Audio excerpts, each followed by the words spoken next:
ఏంటివన్నీ ఇలా వచ్చావు? సార్, మా రైతు ఇప్పుడు చెరువు ప్రిపరేషన్ చేస్తున్నాడు. ఈ సమయంలో తను ఏ రకమైన లైమ్ ఉపయోగించాలని సంశయిస్తున్నాడు. అతని డీలర్ దగ్గర 2 రకాల లైమ్స్ అవైలబిలిటీగా ఉన్నాయి. ఒకటి అగ్రికల్చర్ లైమ్, రెండవది హైడ్రేటెడ్ లైమ్. ఇందులో ఏది వాడాలి కొంచెం మాకు వివరిస్తారా? వన్నీ లైమింగ్ అనేది చాలా ముఖ్యమైన విషయం. అందున సాయిల్ ప్రిపరేషన్ టైంలో రైతులు ఏ రకమైన లైమ్ తన చెరువులో ఉపయోగించాలనేది రైతులందరూ చాలా తెలుసుకోవాల్సిన విషయం.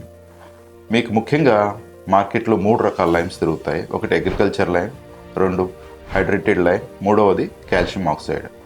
మనం ముఖ్యంగా రొయ్యల చెరువుల్లో కానీ చేపల చెరువుల్లో కానీ వీలైనంత వరకు అగ్రికల్చర్ లైమ్నే వాడాలి. ఎందుకంటే అగ్రికల్చర్ లైమ్ నిదానంగా సాయిల్ pHని అడ్జస్ట్ చేస్తుంది మరియు బ్యాలెన్స్ చేస్తుంది. అదే మిగతా 2 రకాల లైమ్స్ ఏదైతే హైడ్రేటెడ్ లైమ్స్ కానీ కాల్షియం ఆక్సైడ్ కానీ ఒకేసారి తీవ్రంగా pHని పెంచి ఇబ్బంది కలిగించే అవకాశం ఉంటుంది. అందువల్ల వీలైనంత వరకు సాయిల్ pH మొదటిగా రైతులు నిర్ణయించుకొని తెలుసుకొని తగినంత మోతాదులో సాయిల్ pHకి అనుగుణంగా లైమ్ అప్లికేషన్ చేసుకోవడం అనేది మంచి పద్ధతి. హలో సార్, నేను మీవన్నీ.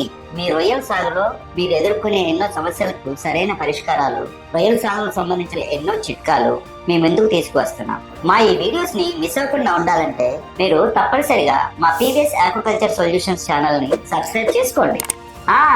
అలాగే బెల్ ఐకాన్ ని ఆన్ చేయడం మర్చిపోకండి. మళ్ళీ ఇంకో వీడియోలో కలుద్దాం. నమస్తే.